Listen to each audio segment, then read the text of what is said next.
Welcome back, friends. We are discussing about the Mendelian genetics problems and as well as exceptions of the Mendelian genetics problems. We have discussed about the incomplete dominance, codominance problems, epistasis problems, and we'll be discussing more epistasis problems in future. But in this video, we'll be talking about the lethal gene problem. Now, you know the inheritance pattern of the lethal gene. Suppose there could be two type of lethal genes. One is the dominant lethal, another one is the recessive lethal. Now, if a lethal gene is a dominant one, then the presence of the gene will kill the cell, right? Kill the organism. So we won't get it. Now, if it is a recessive lethal, most of the cases, the problems that you will encounter of the recessive lethal, because recessive lethals are pretty much can be it is acceptable, it is logical, because we can find recessive lethal allele genes. It won't express, it will only express if both the alleles are a recessive type. Okay, so say the recessive lethal is small r. Now if the genotype is caps r small r, the organism will live. If the organism is caps r definitely the organism will live. If the organism is smaller, then only the organism will die.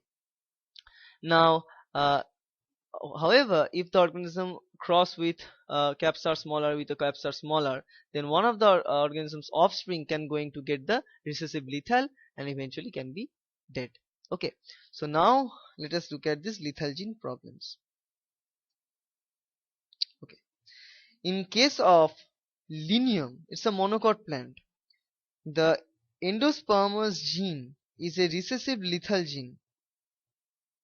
The endospermous gene is a recessive lethal gene, and non-chlorophyllous is another recessive lethal gene. Okay, so say the endospermous gene is a recessive lethal which is of uh, say small e, and on the other hand non-chlorophyllous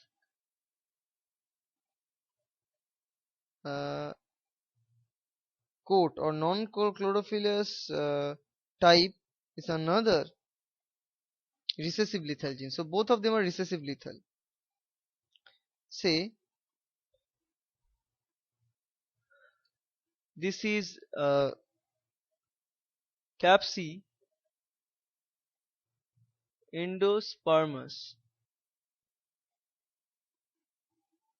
Okay, and small e is non-endospermous. So endospermous means it is pretty full of endosperm. So endosperm is perfect. Small e is non-endospermous. That means less endospermal content.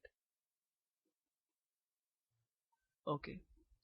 On the other hand, we are having C. So cap C and small c. Small c is again recessive lethal. This is of non-chlorophyllous, and this is chlorophyllous. Okay. Now cross between green colored moderate endosperm plant with another similar plant. Now moderate endosperm, we are giving two examples. One is good endosperm, another one is a bad non-endospermous. Now moderate endosperm means Capsi small e, right? So by reading the question, you should be able to figure out what they are asking, because the parental genotype, if you have made mistake, if you made mistake in this choosing this parental genotypes, it will ruin your problem in the form of basic first step. So you must identify the parental genotypes pretty fairly.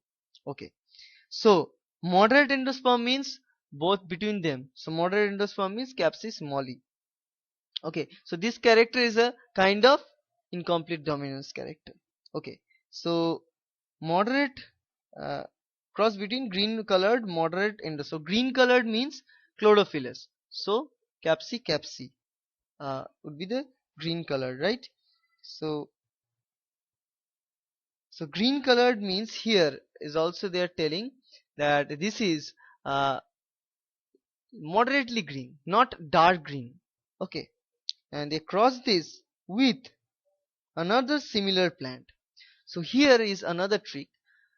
This is giving the green color, dark green color. So let me change the color first.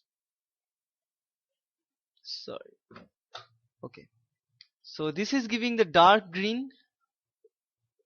So again, these are also like incomplete dominance characters. This is giving yellow color, and moderate, it will give a yellowish green.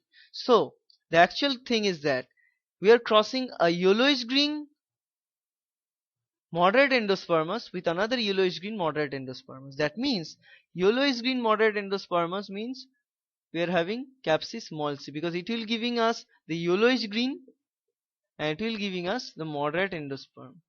Okay, so this is a very tricky question because you need to read the question very carefully. So that's why I choose this question. If you need to read this question, then to follow. Okay, so that's why you get this thing. So this will be of parental genotype and it will be crossed with another of same kind. What will be the phenotype ratios? Okay, so let us begin with, so both of them are heterozygous. Heterozygous means the genotypic ratios are 1:2:1. Here also same thing, Kappsi small e, small e, small e. Okay, so 1:2:1. Now these traits are codominant. Both of the traits are codominant, and also the genes are lethality is there. So this is recessive lethal. This is also recessive lethal. So whenever if you are getting a trait like small c or small e, it will eventually lead to death. We need to keep this thing in our mind. Okay, when we are making those, so we need to exclude those genotypes which will carry this. Okay, so let us do the genotypes here, then we'll be talking about.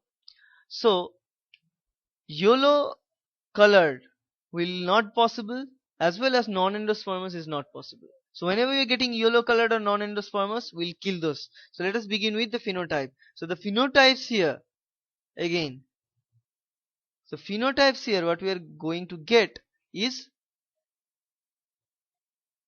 say this one, uh,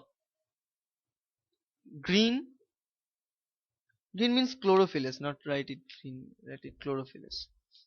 So chlorophyllus is to non-chlorophyllus, and also endospermous, non-endospermous. So what are the ratios are we are getting? 3:1 both the cases. Okay. So what are the phenotypic ratios? Here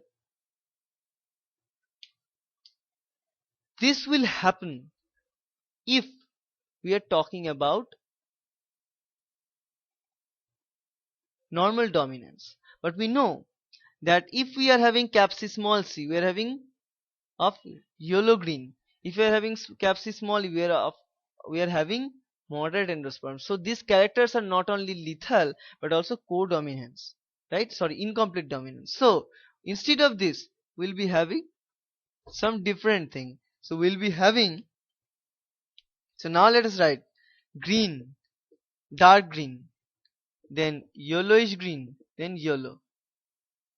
Okay. Similarly, endospermous, moderate endospermous, and non-endospermous. Now take the ratios. Both the case 1:2:1. Here also 1:2:1. So this is a most complex problem we have done till yet, because this problem includes two varieties. One is that recessive lethality is there, and also incomplete dominance is there. So as it is having incomplete dominance, the genotypic ratio will be same like the phenotypic ratio. So if you are having genotypic ratio of 1:2:1, phenotypes will also be 1:2:1. Now let us make this. So green endo, then green mod endo, green non-endo. Similarly, so we fix this one. Now yellow green endo, yellow green mod endo, yellow non endo. Fix this one. Sorry, yellow green non endo. Now last one, yellow endo, this one, then this yellow mod endo, then this one, yellow non endo. Okay, now what we are going to get, that this one is too, this one is too small c. Too small c means non-endospermous. Now non-endospermous, this small c character is recessive lethal, right? Recessive lethal means if we are having two copies of small c, the organism will die. So this one will be eliminated. Similarly, too small e, this one will also be eliminated. So the ratios what we are getting here is 1:2 and 1:2. So rest of the part is 0. So now if we calculate the frequencies, then green endo will be of 1:2, green moderate is 2, yellow endo, yellow green endo is again 2, yellow green moderate is 4, and yellow green non endo will also be 0. So I'm not writing it like that. And third one, green non endo, so third one in all the case will be 0. So what is the ratio, what is the phenotypic ratio here? 1:2 is to 2 is to 4. 1 is for green endo, green endospermous. Two of them are of green moderate endospermous, two of them are of yellow green endospermous, four of them are of yellow green moderate endospermous. Rest of all will die, because whenever we are getting non endospermous as well as yellow character, as a result of lethality, they will be abolished, they will be killed. Okay, so from here on the ratio is 1:2:2:1. So that's how we can calculate it. So whatever problem they'll give, whatever complexity they'll provide, just stick to the basics, just stick to what three rules I've taught you. That first, figure out the monohybrid cross and the frequencies of the monohybrid cross just by looking at it. Second thing, derive the phenotypic as well as genotypic ratios for the monohybrid cross, then simply put it and just do this multiplicity rule, and you will get your answers pretty quickly, just lightning fast. Now if you want to do this by doing this checkerboards, it will take a longer time. Believe me, it will take longer time to accomplish this task. Okay, I hope these videos are helping you. I'll be doing more and more videos in future about this Mendelian genetics problems. Thank you.